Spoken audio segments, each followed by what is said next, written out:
belajar attitude sama saya. Sebetulnya tuh saya juga gak enak ya ngajari attitude atau kesopanan. Siapalah saya.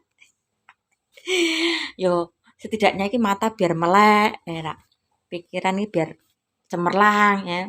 Hati itu biar bisa menerima kenyataan ya. Karena itu di era-era generasi Gen Z katanya ya itu agak berkurang ya kalau menurut saya ya. Gini ya. Perhatikan ya video-video atau VT-VT yang lewat di beranda kalian. Ada dua capres yang sama-sama, oke saya pernah saja ya, sama-sama diundang King Salman, wes biar tidak ada kontroversi ya, meski realitanya ya yang satu ya, wes saya lagi apian, sama-sama diundang King Salman ya. Dari cara berjalannya saja sudah kelihatan ya. Yang satu pakai kacamata hitam, jalannya tegak lurus. Yang satu menunduk jalan santai ya. Dari situ ya kalian tuh bisa melihat ya. Karena itu apa? Satu di negara orang, dua ada di tanah suci ya. Ya seharusnya kalian bisa lihat lah attitude mana yang bisa dibuat contoh ya. Dalam keseharian saja kalau kita jalan menengadah ini kelihatan apa? Sombong. Kalau yang berjalan melihat ke bawah tunduk itu ya bagus, rasa itu menunduk ya. Masa hal-hal sekecil segini aja kalian ini nggak paham ya, khususnya yang sudah dewasa atau umur ya, tentunya udah punya cucu, punya anak ya. Ya saya lihat dari sekeliling-keliling itu atau di medsos ya, apa attitude-nya itu udah agak pudar, nggak seperti dulu ya. Jalan pakai kacamata hitam. Yang satu ya menunduk. Udah kalian harusnya bisa lebih jeli, lebih cermat, bisa menilai mana yang attitude-nya bagus ya, itu saja. Ini video ya yang menghina bahasa Inggris Pak Jokowi sedang berjuang menarik investor ke Indonesia ya. Jadi orang jangan seperti ikan bandeng ya, melolo matanya nggak ada utaknya ya, itu bandeng, ikan bandeng ya, melolo matanya tidak ada utaknya ya. Kenapa saya bisa bicara kasar? Karena ini mengenai presiden ya. Saya kalau ada konten-konten yang menghina presiden yang sedang berjuang, saya lebih kasar, saya lebih barbar ya. Ya, sekali lagi, yang menghina Pak Presiden sedang menarik investor ke negara karena bahasa Inggrisnya menurut kalian jelek ya. Jadi orang jangan seperti bandeng, melolo matanya, otaknya tidak ada ya. Begini, beliau itu berjuang untuk siapa? Untuk negara. Dengan adanya investor masuk ke Indonesia, adanya pembangunan. Nah, nanti dibuatnya pembangunan terus dibutuhkan tenaga kerja. Terus yang kerja siapa? Orang Indonesia juga. Ya. Nyinyir-nyinyir tapi pakai otak. Jangan seperti ikan bandeng melolo matanya, otaknya tidak ada. Ya. Apa beliau itu menarik investor untuk dirinya sendiri? Untuk siapa? Untuk negara yang berbendera merah dan putih. Kalian hanya cuma bangga-banggakan bahasa Inggris dengan bahasa Inggris, nanti hubungan diplomasi bisa terjalin dengan baik. Lah nek idene tidak brilian mbok pinter bahasa Inggris, ya enggak ada manfaatnya. Yang mau diomongkan apa? Ya. Bahasa Inggris enggak bagus juga nyatane yo. Dengan Cina yo bagus, ya. Dengan Arab Saudi juga bagus. Dengan Rusia pun juga bagus. dengan Amerika juga bagus ya. Yang penting intinya apa yang akan disampaikan, apa idenya itu nyambung ke pemimpin negara lain ya. Bahasa Inggris nggak begitu penting. Maaf nih ya, maaf sekali lagi. Orang di Bali itu banyak yang pintar bahasa Inggris. Gigolo juga bisa bahasa Inggris. Ya. PKL-nya di Bali itu juga pintar bahasa Inggris. Ya. Nah, jadi orang jangan seperti ikan bandeng. Melolo matanya, otaknya ya. Aku ada cerita nyata. Ya, di kampung saya lah, cuman beda RT ya. Ada seorang pengusaha kenal dengan seorang Habib. Ingat nggak semua Habib itu kelakuannya busuk ya. Nah, pengusaha ini kenal seorang Habib ya. Ya ada beberapa kali pengajian lah di tempat rumahnya pengusaha kaya ini ya. Terus, nah nggak tahu didoktrin apa pengusaha ini jadi bandeng. Maksudnya jadi bandeng, melotot matanya, otaknya nggak ada. Ceritanya seperti suatu hari si pengusaha ini sedang naik mobil bersama istrinya ya. Entah kebetulan, entah disengaja Habib ini ngetem ya. Nah, ketemu sama pengusaha ini. Akhirnya apa? Si istri diturunkan di jalan, sang pengusaha sama Habib ini pergi. Entah kemana, entah makan bareng, entah pergi kemana. Istrinya ditinggal di tepi jalan ya. Gini ya. Pesan saya ya, silahkan mau dipakai atau tidak. Orang yang minim tentang agama ya patokannya hanya dua lah, menjalankan rukun iman dan rukun Islam ya. Rukun Islam itu apa? 1 membaca kalimat syahadat, 2 menjalankan sholat, 3 1 syahadat, 2 sholat, 3 4 menjalankan puasa, 5 saya nggak apa ya, 1 syahadat, 2 sholat, 3 puasa, apa sih ya intinya itulah, saya lupa ya. Pegang saja rukun Islam dan rukun iman ya. Kalau yang belum tahu rukun Islam apa, rukun iman apa, buka Google ya. Udah, yang jadi patokan itu saja ya. Kalau mau belajar ke dalam-dalam tentang agama Islam ya, nanti ada ilmu-ilmu apalagi ilmu tajwid, ilmu fikih, ilmu masih banyak ilmu-ilmuan ya. Pikir dulu ya. Otak kita mampu enggak ya. Kalau enggak mampu jangan diteruskan. Kalau mampu silahkan teruskan untuk memperdalami ilmu fikih, ilmu tajwid ya. Bagaimana Islam bisa begini, bisa begitu ya. Ya, sekali lagi pesan saya. Kalau pikir dulu otak kita mampu enggak untuk mendalami agama Islam ya. Kalau tidak ya cukup pegang patokan rukun Islam, rukun iman saja ya. Kalau enggak mampu jangan diteruskan untuk mendalami ilmu-ilmu yang ada di agama Islam. Sebetulnya bagus. Kembali lagi juga, otak kita sampai enggak, otak kita mampu enggak untuk mendalami ilmu-ilmu yang ada di agama Islam ya. Bukan saya tuh, musyrik mau orang belajar kok dicegah. Tidak ya. Kasihan otak kita, kalau mampu ya silahkan, kalau tidak ya hentikan, cukup pegang aja rukun Islam, rukun iman saja ya. Nanti takutnya apa? Oleng otak kalian nggak mampu jadi stres ya.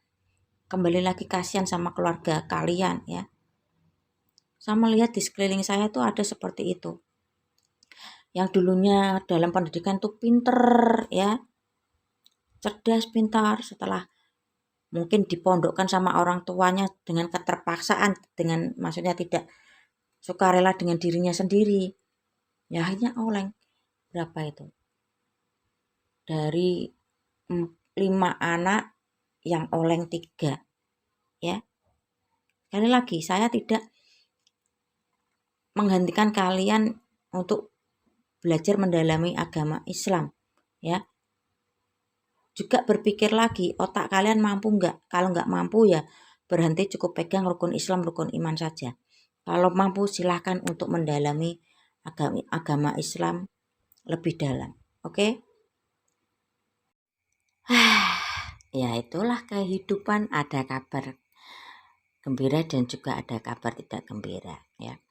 Kabar gembiranya Indonesia akan menjadi tuan rumah Piala Dunia U17, ya. Ini pasti terlaksana karena tidak ada negara Israel. Nah, di situ kan Pak Jokowi bilang untuk memerintahkan Menteri PUPR Pak Bas merenovasi gedung JIS, ya. Pastinya kalau yang masuk room politik tahulah gedung JIS itu identik dengan siapa, ya. Kata pendukungnya stadion bertaraf internasional. Nah, ini ada lagi yang bikin ya dibolak-balik gitulah kabar gak enaknya.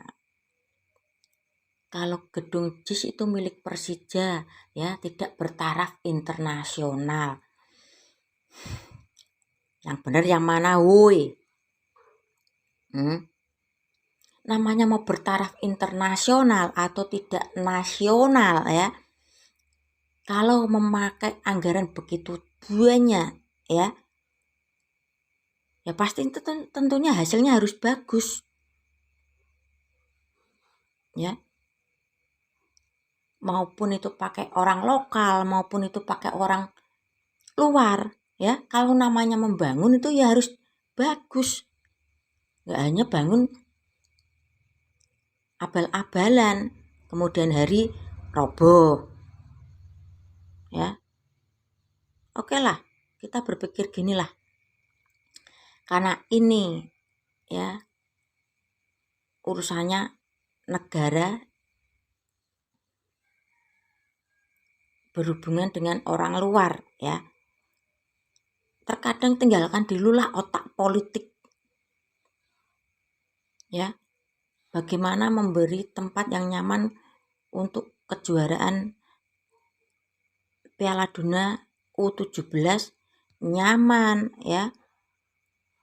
Karena ini menyangkut harga diri negara Indonesia di mata negara lain, ya.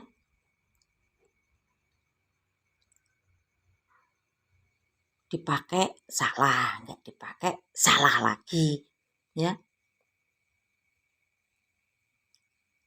Kita tuh harus melihat di mana masanya, ini masa-masa politik.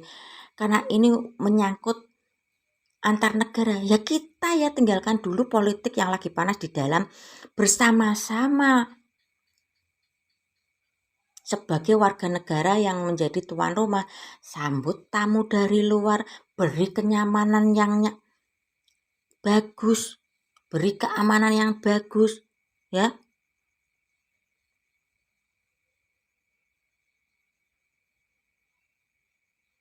Ibarat kalian yang sedang di rumah dapat tamu, ya, bagaimana sikap kalian? Ya pasti diterima dengan ramah. Nanti mungkin diperkenalkan, ini istri saya, ini anak saya, ini ibu saya, ya. Begitu juga karena ini Indonesia lagi ingin menjadi tuan rumah. Ya kita sebagai warga negara yang berbendera merah dan putih kerjasama, ya. Jangan semua harus di politik, harus semua dimasukkan ke politik. Ini memperendah karya Pak Anies karena sudah dibikin bagus, direnov. Standar FIFA sendiri yang ngomong, ya. FIFA sendiri yang punya hajat, ya pengen dong yang terbaik karena enggak menyangkut 1-2 negara, berapa negara? Beberapa negara, ya.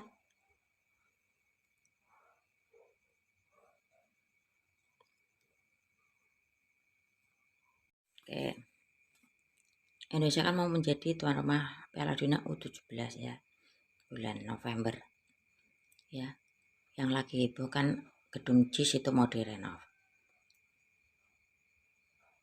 Sudahlah ya, akui kalau emang itu gedung